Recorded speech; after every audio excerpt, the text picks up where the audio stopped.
Assalamu alaikum. This is Aziz Ahmed just after midnight on 6th June 2026. I have been wondering since this morning whether I should do this vlog or not because it contains very highly uh, sensitive information about Iran's nuclear technology and how Pakistan has been interfacing and communicating the same to the United States of America. I will now show you a clip from a very reliable and acclaimed Brazilian analyst of Iranian politics and our regional politics, Pepe Escobar, in which he will spell out how he came to know about it. Hi, everyone. Judge Andrew Napolitano here for Judging Freedom. Today is Wednesday, June 3rd, 2026. Our dear, intrepid friend Pepe Escobar joins us now. Pepe, thank you very much for your time, as always. Greetings from Moscow, Judge. Very important. Yes, I know you're in Moscow, and you will soon be in St. Petersburg, which I understand was attacked by drones today. Exactly. You and I have a lot of friends there. Exactly. I trust that everybody is okay. I saw a comment from Dmitry Peskov indicating that nobody was hurt. Of course, the government wasn't happy, but nobody was hurt.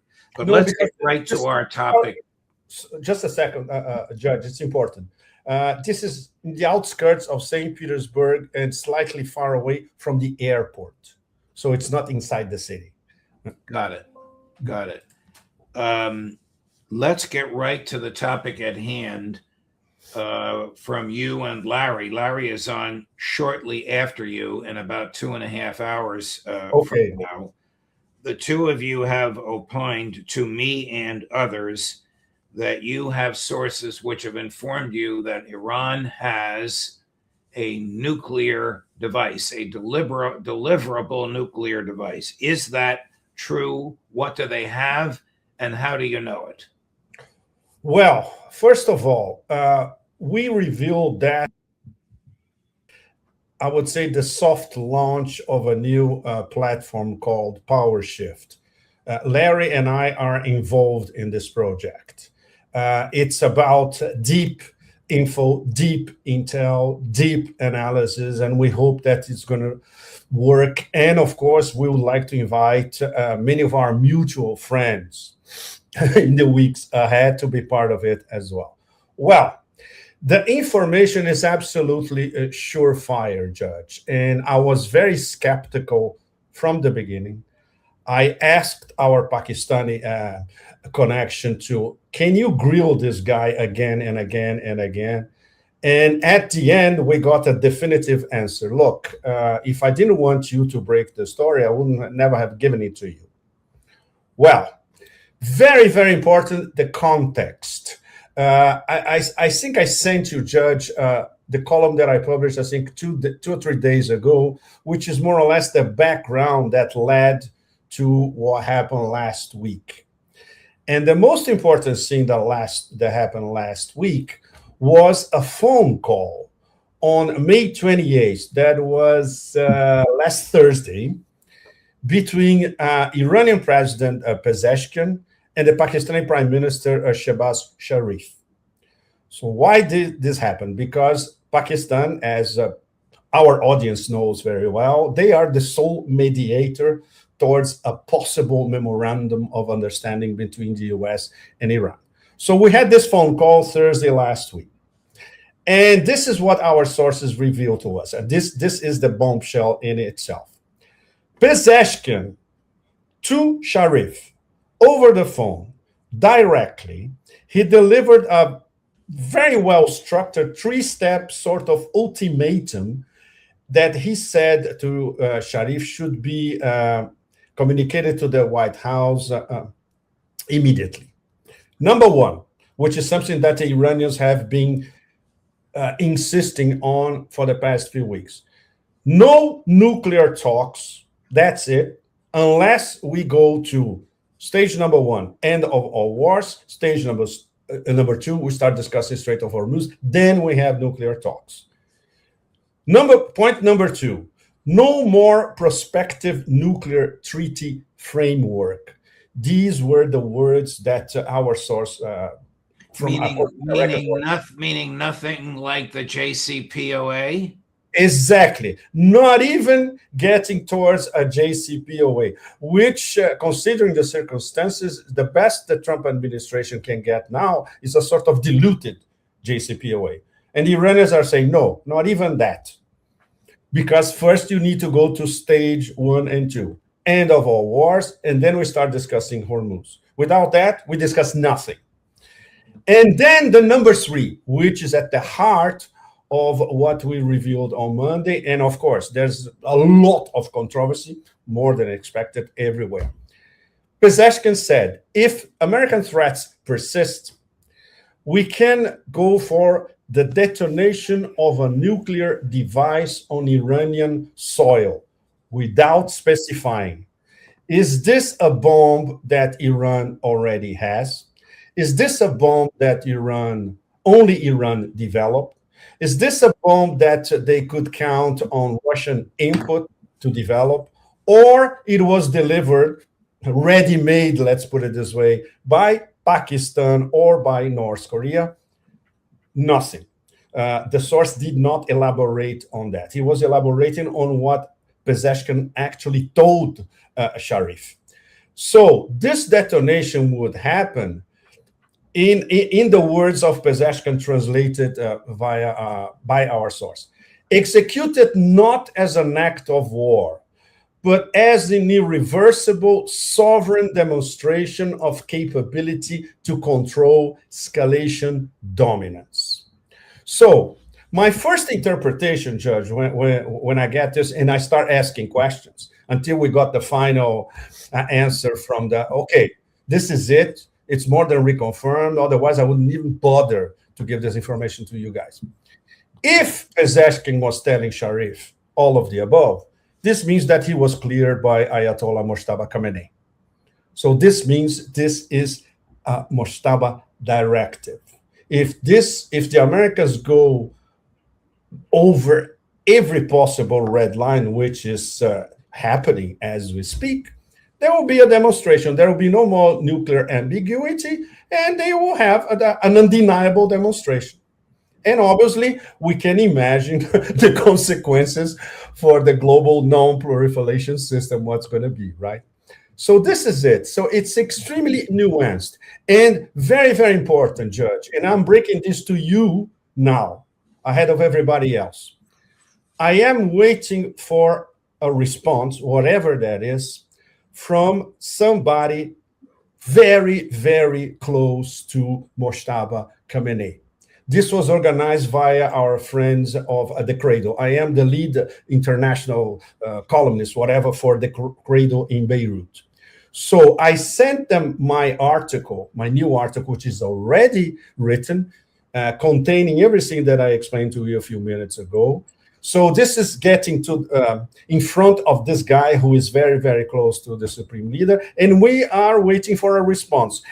They said that it might happen tonight. So tomorrow we're going to have a response, total denial, plausible deniability, whatever. But if whatever he responds, we plan to publish the column, because I tell the whole timeline, everything that happened last week, what led to this phone call between Pezeshkian and Sharif, and then what happened afterwards, which was Foreign Minister Dar telling the whole story to Marco Rubio in person one day after that at in Washington. So where did the Iranians acquire a nuclear device? Well, we already have a story that might shed light on what has been happening for the past few decades, in fact, Judge.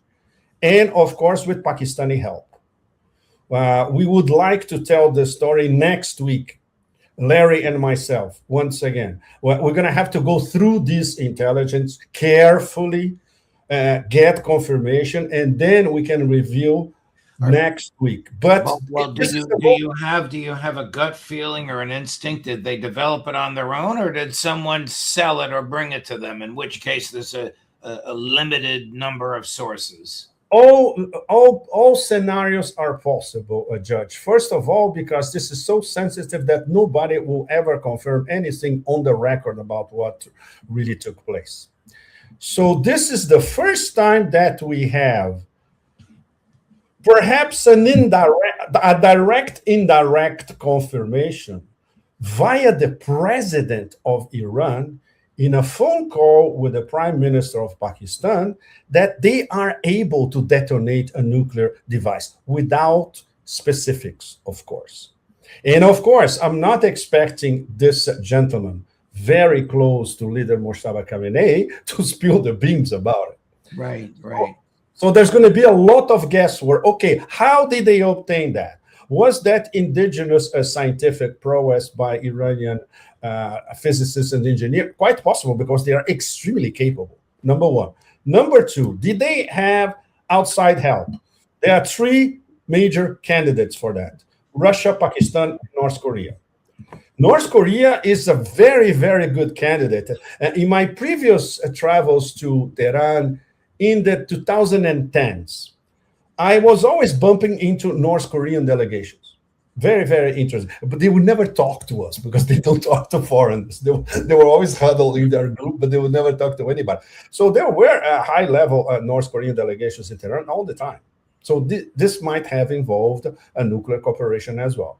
And the Pakistani story, we hope to at least tell the story next week of how Pakistan have been collaborating with the Iranian nuclear program for the past few decades, in fact. So all options are plausible. Wow.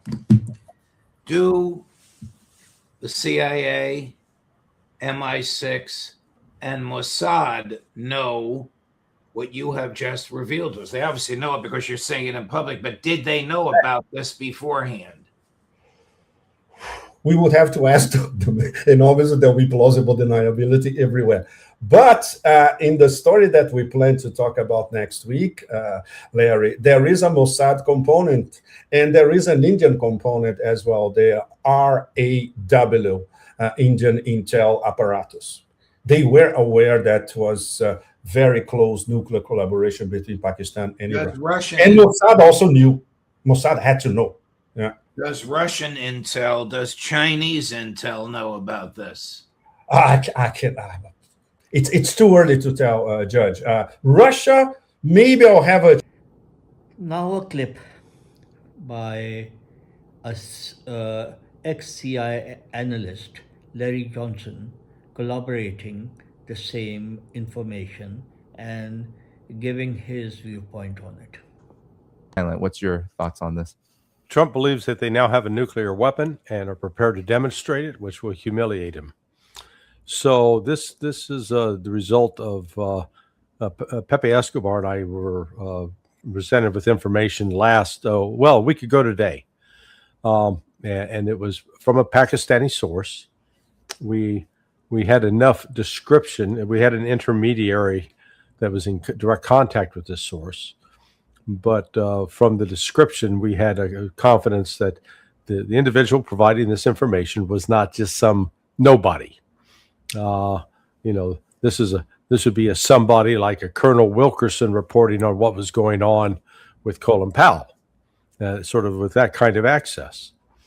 And the message that was provided was that in the aftermath of those first strikes that the United States made last week on Iranian tankers, and then bombings on Kemch Island and bombings in Bandar Abbas, and blowing up two small naval fast boats that killed 4 crewmen, the Iranians were pissed off. They made a decision, and sent President Pezeshkian off to communicate said decision to the Prime Minister of Pakistan, a fellow named Sharif. And Pezeshkian's message, I guess he talked to Sharif for about an hour and 47 minutes.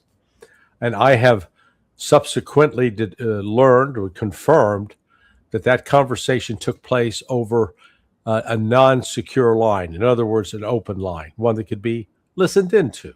and was. And in the course of that conversation, Pezeshkian, and remember, this was last Thursday, said, we, the Iranians, have made the decision. We're gonna cut off talks with the United States. We're not going to have any more talks, particularly on nuclear issues. We will not consider any kind of framework like JCPOA or other for a solution to this issue, and we're going to do a demonstration explosion with a nuclear device, so that the West will know that we got one. Now, this was communicated to Sharif. Sharif believed Pezeshkian, and then got a hold of Foreign Minister Ishak Dar and said, hey, this is what you got to go tell Marco Rubio. So now can I prove this? I haven't seen the intel, but I guarantee you that conversation between Pezeshkian and Sharif, that was intercepted by NSA, might have been intercepted as well by CIA. CIA does have those capabilities. Said information was put out in a pretty, I would say, a flash cable that, hey, we got some interesting intel here. And they got confirmation of it when Dar, the foreign minister of Pakistan, made the phone call to Marco Rubio. So we notice about the time that Rubio gets informed of this that Iran may have, or the Pakistanis believe that Iran has a nuke. Notice a complete change in Donald Trump's demeanor, how he talks about Iran. You know, before he was talking about ending civilization, bombing them to hell, talking about the homosexual Ayatollah, and just scandalous, scathing comments. Then, you know, like on Tuesday this week, 2 days ago, when the United States hits an Iranian tanker with a Hellfire missile, then blows up a communication center on Keshem, and then the Iranians immediately retaliate. They hit a U.S. ship with an anti-ship missile, and then they basically waxed the floor up in Kuwait with both the air base and the Army facility. And what does Trump say? Well, ceasefire doesn't mean that there's no fire being exchanged, but it's small. And you're going, okay, go find the aliens that kidnapped the real Donald Trump, because this is not Donald Trump. So he has been completely low-key since then. And today we picked up, Pepe and I, we just got off the phone a little bit ago, and And finally, Al Jazeera's yesterday's news roundup, in which it shows how the United States and the bully President Trump has